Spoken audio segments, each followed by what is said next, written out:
आज हम देखेंगे कुछ इनपुट और इनपुट डिवाइसेस को, जिसमें कीबोर्ड, पॉइंटिंग डिवाइसेस है, टच स्क्रीन है, pen input, audio input, voice input, digital camera और वीडियो इनपुट देखेंगे, स्कैनर्स एंड रीडिंग डिवाइसेस देखेंगे। तो चलिए स्टार्ट करते हैं। What is input? Input is any data and instructions entered into the memory of a computer. वो data और instruction जो कंप्यूटर की मेमोरी में एंटर किए जाती हैं उसे इनपुट कहते हैं। इसके लिए बहुत सारी डिवाइसेस यूज की जाती हैं, जैसे कि कीबोर्ड, माउस वगैरह, जिसको हम आज के लेक्चर में डिटेल से देखेंगे।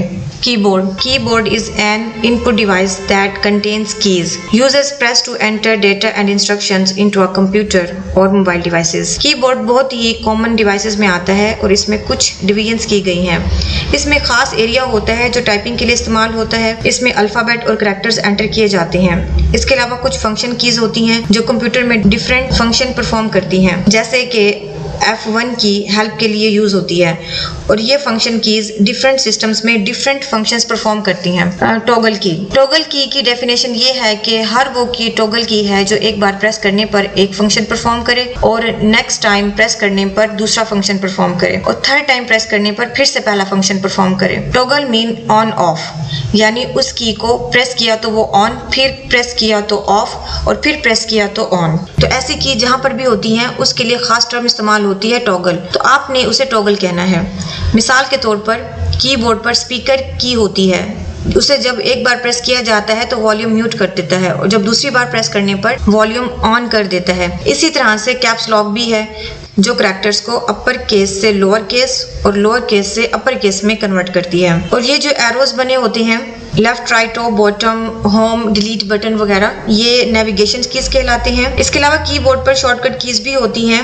ये कीज सॉफ्टवेयर पर डिपेंड करती हैं कि कौन सा सॉफ्टवेयर है, फिर उसी के लिहाज से शॉर्टकट कीज होती हैं। जैसे विंडोज की शॉर्टकट कीज अलग हैं, माइक्रोसॉफ्ट वर्ड और एक्सेल की अलग हैं। कुछ कॉमन भी होती हैं, जैसा कि कंट्रोल S सेव करने के लिए होती है और कंट्रोल O फाइल ओपन करने के लिए, और इसी तरह से कंट्रोल A तमाम कंटेंट को सिलेक्ट करने के लिए होती है, जबकि कंट्रोल P प्रिंट की कमांड देने के लिए यूज होती है। तो ये कुछ शॉर्टकट कीज हैं और स्टूडेंट्स ये आपने याद तो करनी है, बट जैसे जैसे आप लोग प्रैक्टिस करते जाएंगे ये आपको याद होती जाएंगी। मीडिया कंट्रोल बटन्स होती हैं, जैसे कि माइक और स्पीकर के बटन्स हैं, ये इसी मीडिया कंट्रोल बटन्स में आ जाएंगे। इंटरनेट कंट्रोल बटन्स भी होती हैं। इस पे कुछ कीज पर वाईफाई का बटन होता है तो आप इसे इंटरनेट कंट्रोल बटन्स कहेंगे। There are a variety of keyboard options for computers and mobile devices. मतलब अगर किसी कंप्यूटर का कीबोर्ड ना हो, यानी फिजिकल कीबोर्ड, तो कंप्यूटर की स्क्रीन पर भी एक कीबोर्ड ओपन कर सकते हैं। ये ऑप्शन विंडोज में मौजूद है। अगर विंडो में ना हो तो आप नेट से हेल्प ले सकते हैं और इसी तरह आप कंप्यूटर स्क्रीन पर कीबोर्ड ओपन कर सकते हैं। An ergonomic keyboard has a design that reduces the chance of repetitive strain, injuries of wrist and hand. ये कीबोर्ड भी आजकल काफ़ी पॉपुलर हैं। इसका डिज़ाइन थोड़ा सा चेंज होता है, ये इंजरीज से बचाता है। Ergonomics keyboard incorporate comforts, efficiency and safety in the design of workplace. ये दूसरे कीबोर्ड से कंफर्टेबल होता है। अब है पॉइंटिंग डिवाइसेस, जिसमें हम सबसे पहले देखेंगे माउस को। A mouse is a pointing device that fits under the palm of your hand comfortably. ये बहुत ज्यादा कॉमन यूज होने वाली डिवाइस है, शायद कीबोर्ड से भी ज्यादा। माउस की डिफरेंट टाइप्स हैं, जैसे कि optical mouse, laser mouse and touch mouse. इस पर एक लेफ्ट क्लिक और एक राइट क्लिक और एक व्हील बटन होता है जिससे स्क्रॉलिंग होती है, और कुछ माउसेस में थंब बटन्स की ऑप्शंस भी मौजूद होती हैं। आजकल टच माउसेस ज्यादा इस्तेमाल हो रहे हैं। Touchpad. A touchpad is a small, flat, rectangular pointing device that is sensitive to pressure and motion. Touchpad आजकल हर लैपटॉप का पार्ट होता है और इसके बगैर काम भी नहीं चल सकता। Trackball.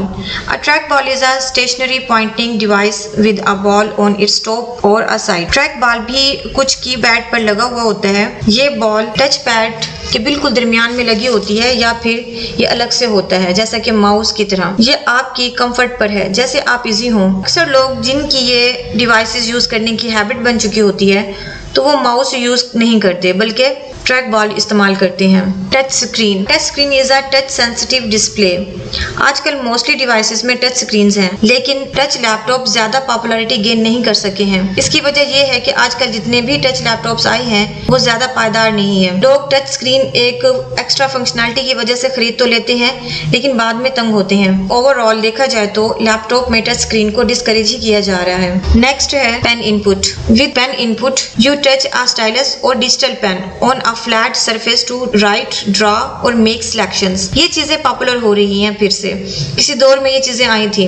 मोबाइल के साथ एक पेन होता है जो इसके साथ इंजेक्ट हो जाता है, तो जब भी मोबाइल को यूज करना हो तो पेन की मदद से यूज करते हैं। लोगों ने ये हैबिट बना ली थी और इन डिवाइसेस ने काफी पॉपुलैरिटी गेन की। फिर वक्त के साथ साथ ये कम हो गई। अब दोबारा से ये पॉपुलर हो रही हैं क्योंकि devices as a notebook use हो रही हैं, तो इसके लिए इनका आजकल काफी ट्रेंड है। इन पेन को स्टाइलस भी बोला जाता है। नेक्स्ट है graphic tablet. Graphics tablet, also called a digitizer, is an electronic plastic board that detects and converts movement of a style or digital pen into signals that are sent to the computer. इसमें एक शख्स white board की तरह की device पर pen की मदद से लिखता है और मॉनिटर की स्क्रीन पर वो चीज वैसी बन जाती है, और यही इसका कमाल है। अगर आपकी ड्राइंग अच्छी है तो आप ग्राफिक टैबलेट और पेन की मदद से ग्राफिक डिजाइनिंग कर सकते हैं, जबकि माउस और कीबोर्ड की मदद से ये इम्पॉसिबल है। ग्राफिक टैबलेट पर डिजिटल पेन से जो भी डिजाइन आप बनाएंगे वो मॉनिटर की स्क्रीन पर शो होंगी, तो आप उसे एडिट भी कर सकते हैं। नेक्स्ट है motion, voice and video input. सबसे पहले हम देखेंगे कि मोशन इनपुट क्या है। With motion input, sometimes called gesture recognition, user can guide on screen elements using air gestures. ये भी काफी इंटरेस्टिंग चीज है, जैसा कि क्रिकेट और फुटबॉल में स्पीड कैलकुलेट करना। मजीद ये कि ये वर्चुअल गेम्स खेली जाती हैं। इसमें कोई शख्स प्लेग्राउंड में तो नहीं जाता है, लेकिन स्क्रीन के सामने खड़े होकर जितनी कुव्वत से वो बॉल को हिट करता है उसको कंप्यूटर मेजर करता है। तो इस तरह की काफी सारी चीजें आ गई हैं। इसे सिमुलेशन वाइज गेम खेलना भी कहते हैं। नेक्स्ट है voice input. Voice input is a process of entering input by speaking into a microphone. जैसे जैसे हम आसानी चाहते हैं वैसे वैसे चीजों का ट्रेंड देखने को मिल रहा है। अब मोबाइल की स्क्रीन पर टाइप करना भी मुश्किल है, तो कोई ऐसा मैकेनिज्म हो कि मैं बोलूं और वो कंप्यूटर स्क्रीन पर टाइप हो जाए। तो इस तरह की बहुत सारी एप्लीकेशंस भी काम कर रही हैं, जैसा कि इस्लाम 360, जिसमें उर्दू में वॉइस रिकॉग्नाइज करने के बाद वो वही सूरत ओपन कर देता है। इसके अलावा भी और काफी सारी लैंग्वेजेस को रिकॉग्नाइज करके ओपन कर देता है। बस जब एप्लीकेशन डिजाइन की जा रही होती है तो उस सॉफ्टवेयर को वो लैंग्वेज समझानी पड़ती है। Voice recognition, also called speech recognition, is the computer or a mobile device's capability of distinguishing spoken words. ये भी अपनी एक अलग से दुनिया है। Audio input. Audio input is a process of entering any sound into the computer such as speech, music and sound effects.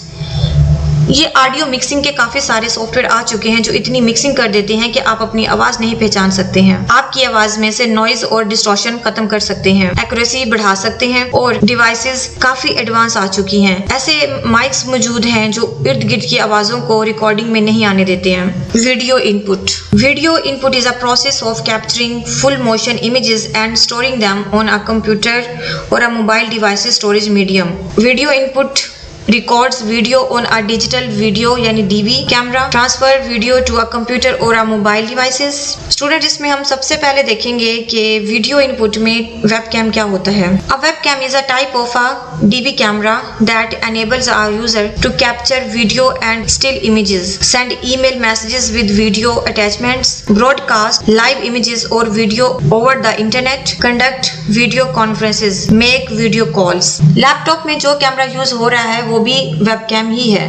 पहले हमें अलग से कैमरा खरीदना पड़ता था और उसके साथ CD मिलती थी, यानी उसके ड्राइवर करने पड़ते थे, जिसके बाद वीडियो कॉल पॉसिबल थी और इसके जरिए ही पिक्चर भी बनाई जा सकती थी। और अब ये है कि अब ये कैमरा आपके लैपटॉप के अंदर मौजूद होता है और यही वेबकैम होता है। CCTV कैमरा भी वेबकैम के एडवांस टाइप है। इसमें एडवांस IP कैमरास होते हैं और इंटरनेट प्रोटोकॉल के जरिए एक्सेस हो जाते हैं। Video conferencing is a meeting between two और मोर जियोग्राफिकली सेपरेटेड पीपल। ये भी वेबकैम के जरिए पॉसिबल हुई है। Scanners and reading devices.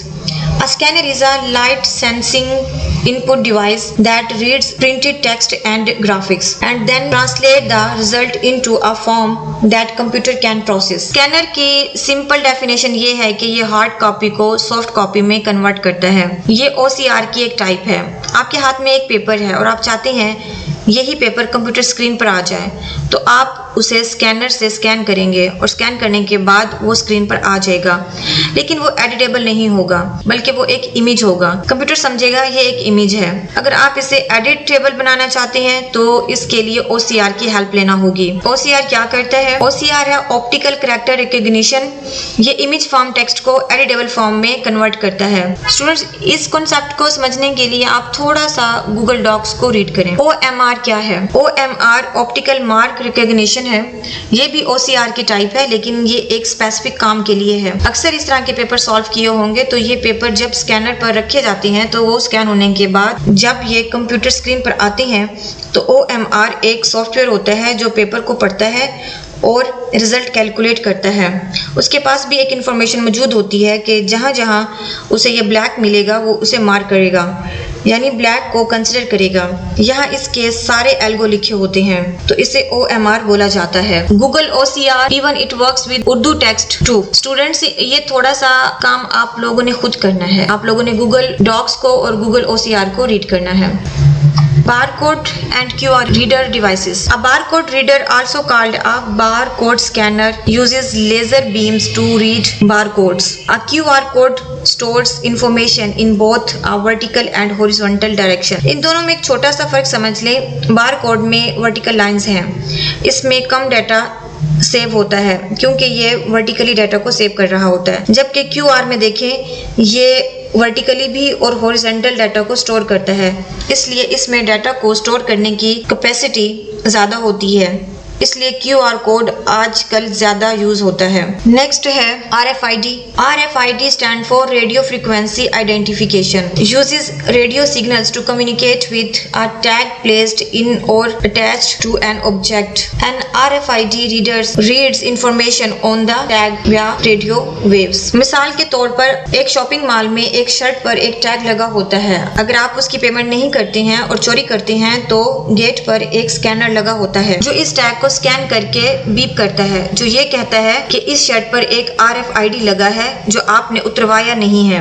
तो आपको कैशियर के पास जाना होता है, पेमेंट करना होती है, वो शर्ट से ये टैग उतार देता है, फिर आप इसे घर ले जा सकते हैं। Magnetic strip reader. Magnetic strip readers read the magnetic strip on the back of the card such as credit cards, entertainment cards, bank card, identification cards and other similar cards. ये डिवाइसेस एक्चुअली मैग्नेटिक को read करती है। हर वो card जिस पर ये magnet लगा हो, जैसे क्रेडिट कार्ड, डेबिट कार्ड, इन पर एक ब्लैक कलर की स्ट्रिप नजर आती है, यही वो स्ट्रिप होती है।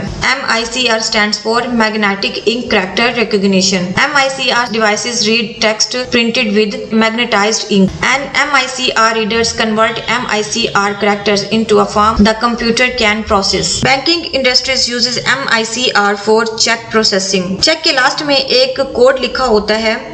अक्सर लोग पूछते हैं ये क्या है?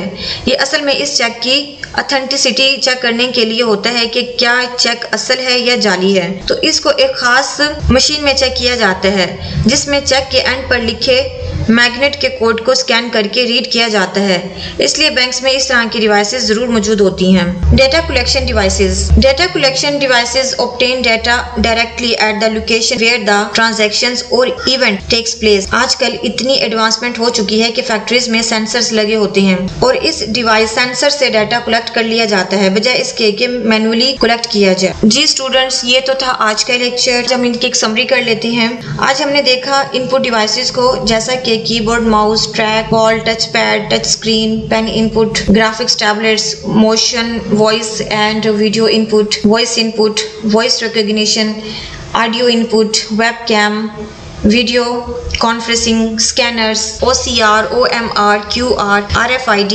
मैग्नेटिक स्ट्रिप रीडर, MICR और कुछ डाटा कलेक्शन डिवाइसेस को। उम्मीद है आप लोगों को ये लेक्चर समझ में आया होगा। मिलते हैं नेक्स्ट लेक्चर में, तब तक के लिए अल्लाह हाफिज़।